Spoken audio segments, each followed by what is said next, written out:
अस्सलाम वालेकुम। हाँ जी, क्या हालचाल। Class 9 chapter number 1 fundamentals of chemistry, और आज आपके सामने मैं इसका लेक्चर नंबर 6 लेकर आया हूं, यानी कि फंडामेंटल्स ऑफ केमिस्ट्री 06। हमारा जो टॉपिक है atomic number and mass number, एकदम सिंपल और एकदम आसान है, कोई भी इसके अंदर कॉम्प्लेक्स चीज नहीं है। टॉपिक स्टार्ट करने से पहले मैं एक चीज आपके सामने क्लियर करना चाहता हूं कि बहुत सारे लोग मुझे मैसेज कर रहे होते हैं कि मतलब भाई थोड़ा सा ना आराम से बोला करें, आप बहुत तेज बोल रहे होते हैं वीडियो के अंदर। तो यार मैं बिल्कुल भी तेज नहीं बोलता, ठीक है। मैं आराम से बोल रहा होता हूँ। प्रॉब्लम ये होती है कि वीडियो बनती है 15 मिनट की, 16 मिनट की। अब क्लास 9 की केमिस्ट्री है तो मेरी कोशिश होती है यार 8-10 मिनट के अंदर ना टॉपिक को कवर किया जाए। इस वजह से मैं क्या करता हूँ, जो वीडियो 15-16 मिनट की बनती है उसकी मैं स्पीड थोड़ी सी तेज कर देता हूँ। स्पीड तेज करने से होता क्या कि वीडियो की जो लेंथ है ना वो कम हो जाती है, वीडियो थोड़ी सी श्रिंक हो जाती है, ठीक है। तो जो 15 मिनट की वीडियो होती है वो रह जाती है 8 मिनट की, 9 मिनट की या 10 मिनट की, ठीक है। उस वजह से आपको फील हो रहा होता है कि मैं तेज बोल रहा होता हूँ, अदरवाइज वीडियो बनाते वक्त मैं बिल्कुल भी तेज नहीं बोलता। स्टार्ट करते हैं अपना topic, atomic number and mass number.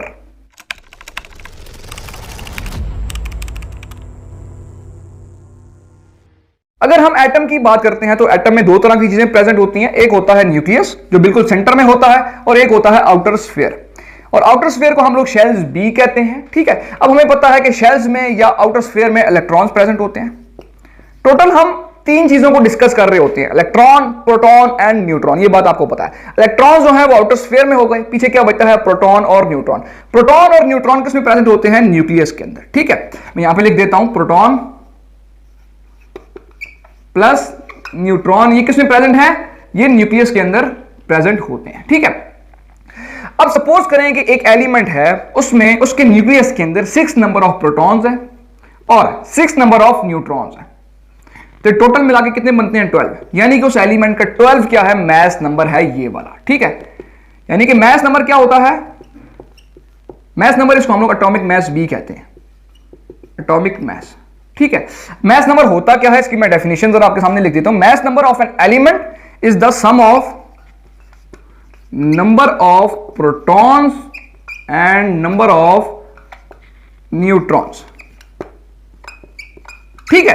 यानी कि मास नंबर किसी भी एलिमेंट का जो है वो क्या है, sum of proton and sum of neutron. जिस तरह ये मैंने एग्जांपल लिखी, सपोज करें एक एलिमेंट है, उसमें 6 नंबर ऑफ प्रोटॉन है और 6 ही नंबर ऑफ न्यूट्रॉन है, दोनों मिला के क्या बनते हैं 12। उसका क्या है, उस एलिमेंट का मास नंबर है, ठीक है। ये इसकी डेफिनेशन आ गई, सिंपल सी डेफिनेशन। अच्छा, मास नंबर तो मेरे पास हो गया, बात क्लियर। आपको पता चल गया कि प्रोटॉन और न्यूट्रॉन जब ऐड होंगे तो क्या बनेगा, मास नंबर बनेगा। एटॉमिक नंबर अब क्या होता है, एटॉमिक नंबर एक्चुअल में जो नंबर ऑफ प्रोटॉन्स हैं वही एटॉमिक नंबर बी होता है, ठीक है। ये क्या है, ये एटॉमिक नंबर बी होता है, एटॉमिक नंबर।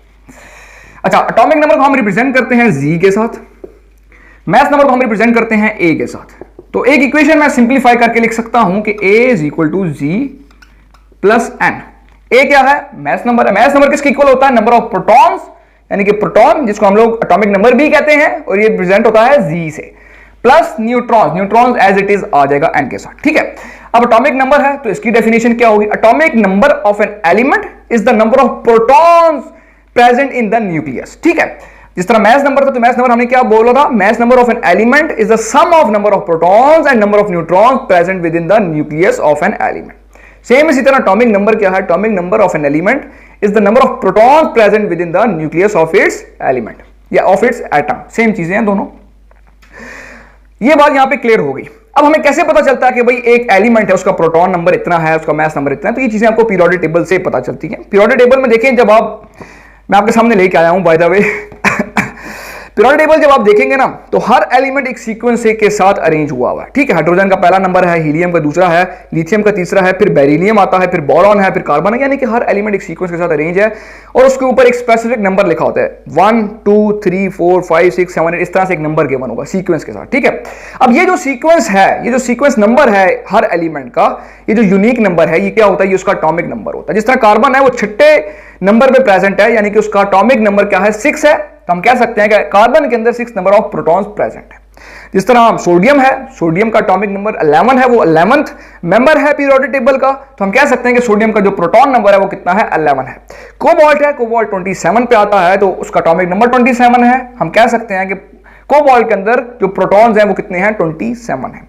ठीक है, तो ये आपको एटॉमिक नंबर पीरियोडिक टेबल से पता चल जाएगा। अब मास नंबर भी आपको पीरियोडिक टेबल से पता चलता है। दो चीजें गिवन होती है, मैंने आपसे बात की थी पहले। इस तरह सोडियम है तो सोडियम इस तरह से लिखा हुआ होगा, ऊपर इसके 11 लिखा होगा, नीचे इसके 23 लिखा होगा। ठीक है, ये जो 11 है ये इसका एटॉमिक नंबर आ जाएगा, यानी कि सोडियम के अंदर 11 नंबर ऑफ प्रोटॉन्स प्रेजेंट हैं। 23 क्या है, उसका मास नंबर है, यानी कि number of proton plus neutron कितने हैं, 23 है। बात समझ आई?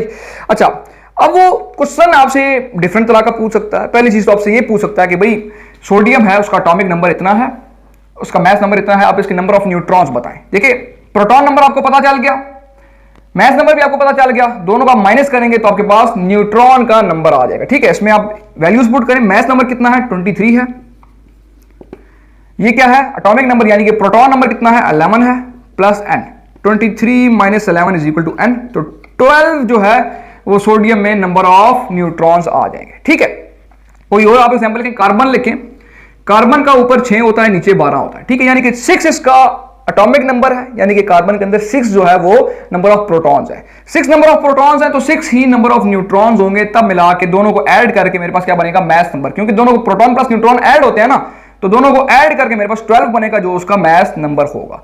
इसी तरह सेम आप लिख लें, कोई भी आप एग्जांपल ले लें यार, सपोज करें मैं पोटाशियम की लेता हूं, पोटाशियम आपके पास इस तरह से लिखा हुआ होगा पीरियोडिक टेबल में, पोटाशियम है, उसका एटॉमिक नंबर 19 है और उसका जो मास नंबर है वो 39 है। ठीक है, यानी कि पोटाशियम का जो नंबर ऑफ प्रोटॉन्स है वो 19 है और न्यूट्रॉन्स कितने होने चाहिए, तो टोटल मिला के 39 बनेंगे। न्यूट्रॉन्स कितने हैं, 39। इसको आप इक्वेशन में पुट करके भी सॉल्व कर सकते हैं।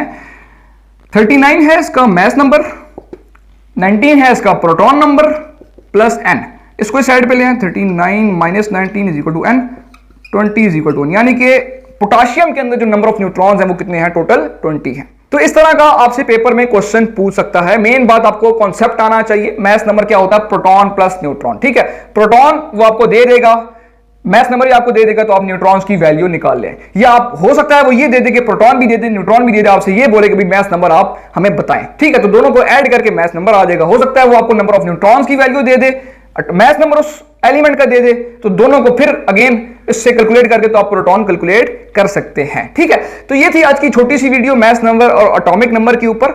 अब पीरियोडिक टेबल आपके पास होना चाहिए, ये लाजमी है। पीरियोडिक टेबल में हम देखेंगे किसी भी एलिमेंट को आप निकालें तो आप उसका एटॉमिक नंबर भी बता सकते हैं, यानी कि उसमें नंबर ऑफ प्रोटॉन्स कितने हैं, और उसका मास नंबर भी आप बता सकते हैं। जब ये दो चीजें आपको पता होंगी तो नंबर ऑफ न्यूट्रॉन्स भी आपको पता चल जाएंगे। अच्छा, एक और बात, जो जनरल रिप्रेजेंटेशन है ना, वो आप इस तरह से अपने माइंड में रख सकते हैं, ई फॉर एलिमेंट। ठीक है, एलिमेंट के ऊपर क्या गिवन होगा, जी, यानी कि प्रोटॉन नंबर इसका कितना है, यानी कि एटॉमिक नंबर उसका कितना है। ठीक है, इधर नीचे ए होता है यानी कि उसका जो मास नंबर है, और इधर एन होता है। ठीक है, ये जनरल सी रिप्रेजेंटेशन आप अपने माइंड में रख सकते हैं।